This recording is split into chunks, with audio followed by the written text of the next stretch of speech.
বিসমিল্লাহির রহমানির রহিম। আসসালামু আলাইকুম ওয়া রাহমাতুল্লাহি ওয়া বারাকাতুহু।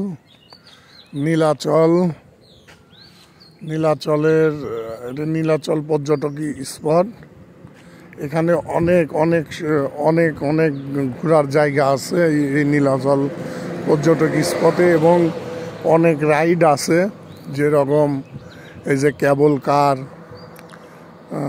তারপরে হচ্ছে বান্দরবন লেখা পাহাড়ের উপরে ওঠা, তারপরে হচ্ছে ঝুলন্ত ব্রিজ।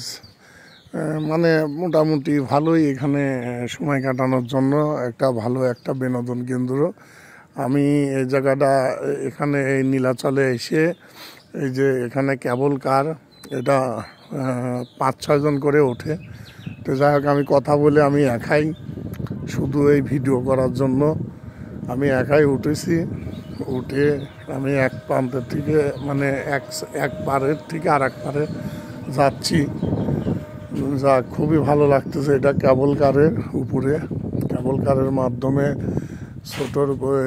যে কেবল কারের যে ছোটোর পর ঘর করে, এটা মূলত এই পাওয়ার কি ওই যে যাই হোক একটা মেশিনে, স্যালো মেশিনের মতো এই একটা মেশিনের মাধ্যম দিয়ে এই কেবল কারটা এটা বানানো। অনেক পর্যটকের কাছে এখানে খুব আকর্ষণীয় একটা জায়গা, খুবই ভালো লাগে। উপর থেকে অনেক কিছুই দেখা যায় নীলাচলের। এটা হচ্ছে নীলাচলের হলে মোটামুটি বেশ কিছু জায়গায় উপর থেকে দেখা যায়। এটা এক পাশটার থেকে আর এক পাশটা যাওয়া এবং আসা। এখানে জন প্রতি হচ্ছে 50 টাকা করে টিকিট নেয়। এখানে 5-6 জন বসা যায়।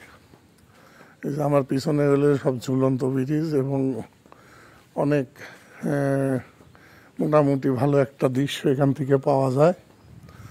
তো আসলেও খুবই একটা ভালো একটা জায়গা নীলাচল। নীলাচলের বেশ কিছু রাইড আছে, এবং ওটার ঘোরার বা সময় কাটানোর জন্য মোটামুটি ভালো একটা বিনোদন কেন্দ্র।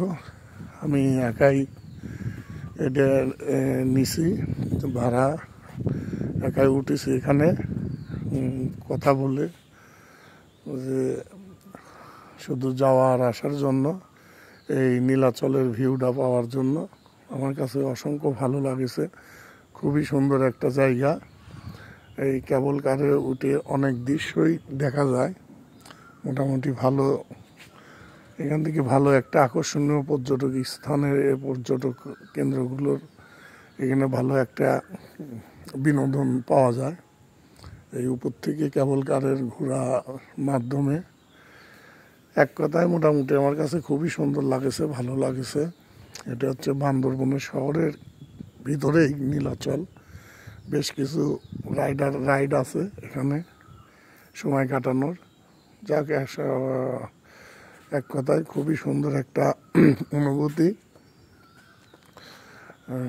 আমি ঘুরে দেখলাম, অনেকই ভালো লাগলো, অনেকটাই আমার কাছে খুবই সুন্দর একটা সময় ছিল। যাক, এখানে যারা পায় না সে ঘুরে যাবেন। যাক, ভালো থাকবেন। আসসালামু আলাইকুম।